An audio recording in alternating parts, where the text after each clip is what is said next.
친구들의 건축학교 키트로 살펴보는 건축 공간.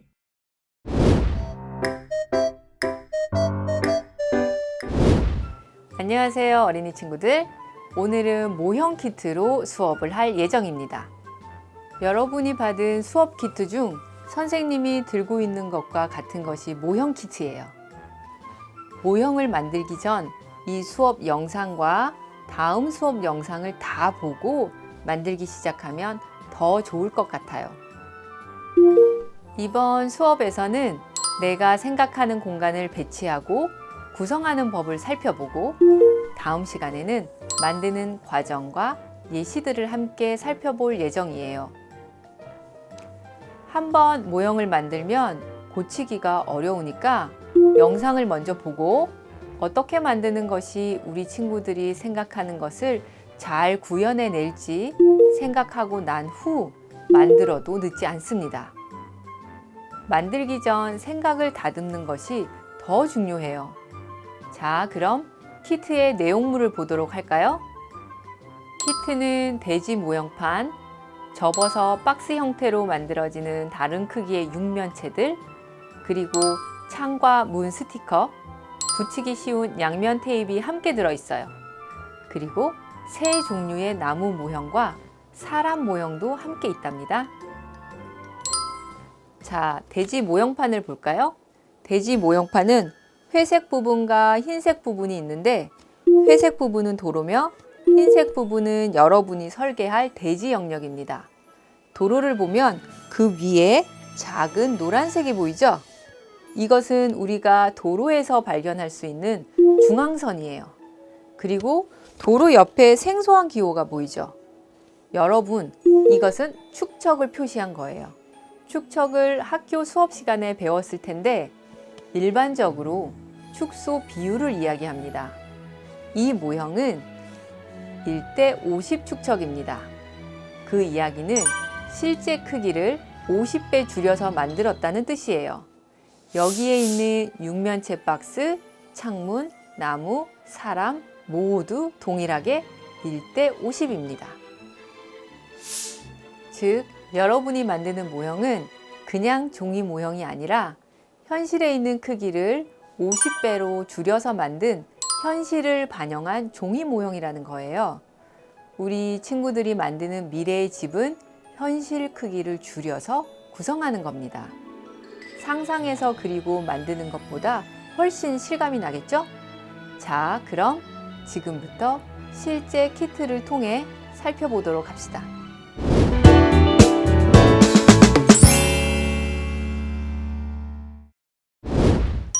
돼지와 건물의 관계를 알아보기 전에 에듀신의 사례를 살펴볼까요? 에듀신에는 모든 가족 구성원이 자신들만의 집을 짓고 싶어 했습니다. 하지만 마음속에는 각자 다른 생각들을 가지고 있었어요. 그래서 집을 짓기 위해 건축가 아키 씨를 찾아갔습니다. 안녕하세요.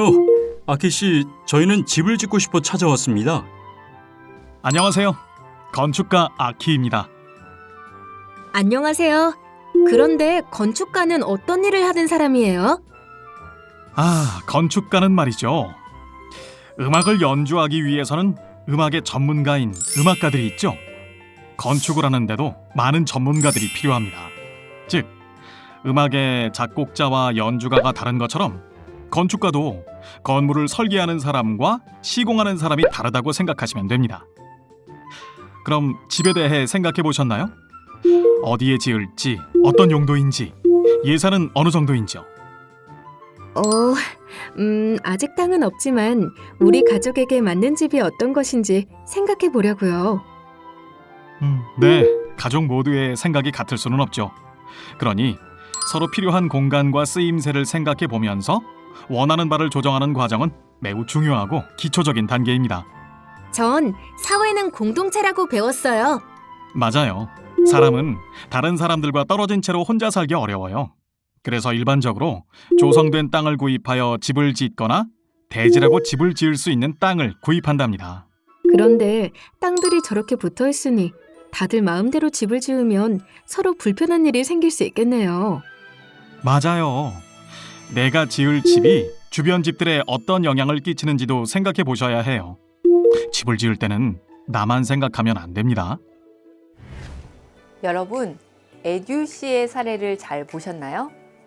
건축가의 말처럼 집을 건축할 때 많은 부분을 생각해야 하는데요.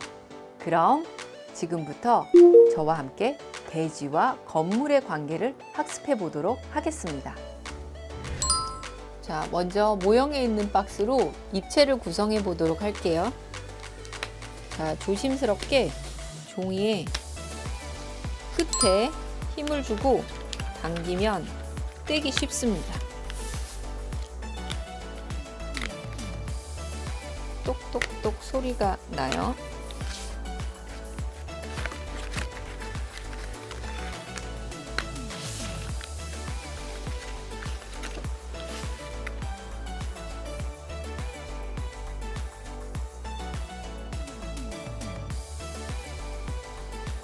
그리고 제가 필요한 박스는 이렇게 4개입니다. 여러분은 몇 개가 필요한가요? 선생님 생각에는 최소 3개에서 최대 5개를 사용하는 것이 적절하다고 생각합니다. 이 건물이 대지에 어떻게 배치되는지에 따라 정말로 다양한 공간이 만들어진답니다. 공간을 만들기 위해서는 많은 상상력이 필요하답니다.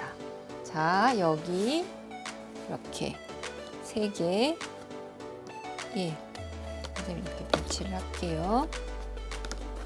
박스로 만들어진 집이 있어요. 그리고 조금씩 이렇게 삐뚤게 만들었어요. 이렇게 배치를 할 경우 땅과 건물 사이의 이야기를 들어보도록 하겠습니다. 앞에 있는 부분은 도로와 가까이 있어서 나의 땅이지만 시각적으로는 좀 공공성을 가지게 돼요. 대신 삐뚤삐뚤한 이 뒤에 있는 부분은 두 건물 사이의 이 움푹한 공간으로 인해서 양쪽에서 시선을 차단해서 사적인 외부 공간이 됩니다. 자, 이거는 앞으로 나란히 계단식으로 배치하는 여기 첫 번째 안 뒤에 다르고요. 요거를 그대로 사선으로 옮겨서 이쪽 건물에서 바라보는 방향이 다르게 되는 사선안, 그리고 이 건물을 조금 더 적극적으로 활용해서 이쪽의 공공적인 공간과 사적인 공간을 좀 더 많이 사용할 수 있도록 하는 안. 그래서 이렇게 다양하게 나올 수 있습니다. 물론 선생님이 이야기한 것보다 더욱더 많은 안을 만들 수 있답니다. 도로와 가까이 있는 공간은 어떤 특징이 있는지 예시를 보며 살펴봅시다. 도로에 가까이 있는 이 공간은 나의 집을 어떻게 바라보고 들어올 수 있는지 보여줘요. 첫 번째 사진은 집으로 들어가는 길이 조금씩 어긋나면서 계단을 올라옵니다. 그리고 도로에서 마당으로 들어오는 곳을 구분하고 또 계단으로 현관에 들어오는 과정을 구분했습니다. 또한 이 집은 주변 정원을 둘러보면서 집으로 들어가도록 디자인되어 있습니다. 두 번째 사진을 볼까요? 도로에서 직선으로 들어오는 듯 하지만 중간에 담장이 있어서 시선이 멈추게 됩니다. 문이 없어서 훨씬 개방적인 느낌이 드네요. 담장 너머의 나무들은 내부를 적절히 가려주는 역할을 합니다. 이번에는 건물로 둘러싸인 외부 공간은 어떨지 한번 살펴볼까요? 건물에 둘러싸인 이 공간은 외부에서 보이지 않는 가족들의 사적인 외부 공간입니다. 그렇다면 여기에서는 무엇을 할 수 있을까요? 날이 좋은 날 편안한 옷을 입고 의자에 발 뻗고 앉아 좋아하는 책이나 음악, 게임들을 할 수 있겠죠. 그리고 집안에서 먹던 식사랑은 다르게 외부에서 햇빛과 신선한 바람을 맞으면서 식사를 할 수 있답니다. 가족들과 즐기는 거실 같은 외부 공간을 만들 수도 있고 외부에 보여주고 싶지 않은 작업 공간을 두거나 물놀이를 할 수 있는 공간도 가능합니다.